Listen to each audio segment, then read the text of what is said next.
viewers, this is me Hania Shah and you are watching Miss Alright Official. नाज़रीन, जैसे कि आप जानते हैं, थोड़े दिन पहले होने वाला एक अफसोसनाक वाक़या सैयदा सानिया ज़ारा का कत्ल केस। गुज़रते टाइम के साथ जैसे जैसे वक्त गुज़र रहा है उसी तरह से ये केस पेचीदा होता जा रहा है। हक़ाइक़ क्या कहते हैं, मेरिट क्या कहता है,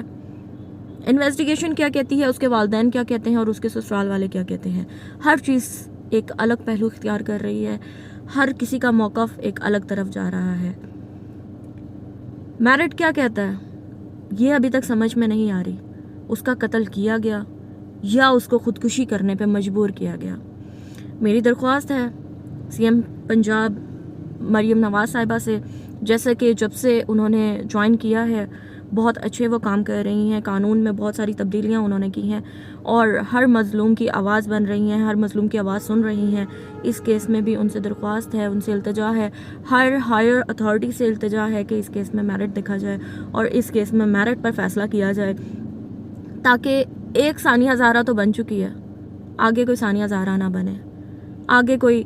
औरत लड़की हक लेने के चक्कर में, अपने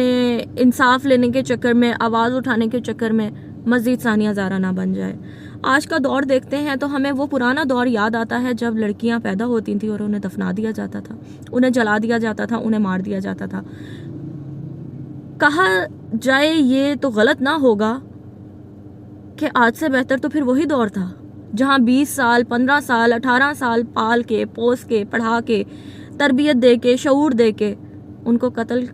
ही करवाना है या उनको इस तरह से मौत की नींद सुलाना है। तो बेहतर नहीं था कि जब वो पैदा होती थी तभी उन्हें जला दिया जाता था या उन्हें दफना दिया जाता था। मेरी दरख्वास्त है, हमारी दरख्वास्त है हर सीनियर अथॉरिटी से, हमारी दरख्वास्त है वज़ीर आला पंजाब से, सीएम पंजाब से, हमारी दरख्वास्त है हर उस बंदे से जो कानून की एक ऐसी सीट पे बैठा है जहाँ पे लोग निगाहें जमाए खड़े रहते हैं कि हमें कानून से इंसाफ मिल जाएगा, हमारी दाद रसी होगी, हमारे साथ ज़्यादती नहीं की जाएगी, हमारी ज़िंदगी को एक मौत के कटघरे में इस तरह से ला के खड़ा करके एक नमूना नहीं बनाया जाएगा, इबरत का निशाना नहीं बनाया जाएगा, बल्कि जुल्म करने वाले को इबरत का निशाना बनाया जाएगा। उनकी तरफ जो आस उम्मीदें लेके लोग खड़े होते हैं उनसे सबसे दरख्वास्त है कि इस केस को मेरिट पे हल किया जाए और जल्द अज जल्द हल किया जाए और जो भी इसमें गुनाहगार हैं, मर्डर की सूरत में, खुदकुशी करने पे मजबूर करने की सूरत में, जिस तरह से भी जो बंदा गुनहगार है उसको सज़ा दी जाए और उसको इबरत का निशाना बनाया जाए और जल्द अज जल्द इस केस का फ़ैसला किया जाए और हमारी औरतों के, हमारी लड़कियों के जो भी हकूक़ हैं उन पे मज़ीद तवज्जो दीजिए, नज़रसानी कीजिए। आज का जो ज़माना है कहते यही है कि बहुत से औरतों को हकूक़ हासिल हैं, कदम ब कदम साथ मिला के औरतें चलती हैं, शाना बशाना मर्दों के चल रही हैं, लेकिन कहाँ, कैसे, कब, क्यों एक लड़की, एक मजलूम आवाज़ उठाने के लिए कानून के पास जाए तो दो पहलुओं से ही क्यों देखते हैं हमारे माशरे वाले। पता नहीं लड़की गलत ना हो, ऐसा ना हो, वैसा ना हो, कहीं औरत कार्ड प्ले तो नहीं कर रही, कहीं ज्यादती इसी के साथ की जा रही है, ये तो ज्यादती नहीं कर रही। क्यों मेरिट क्यों नहीं देखा जाता, सुना क्यों नहीं जाता, हमारे कानून इतने सख्त क्यों नहीं किए जा रहे। चाहे गलत जो भी हो, लड़का हो, लड़की हो, जो भी गलत हो, उसको कानून के दायरे में रहते हुए सज़ा मिलनी चाहिए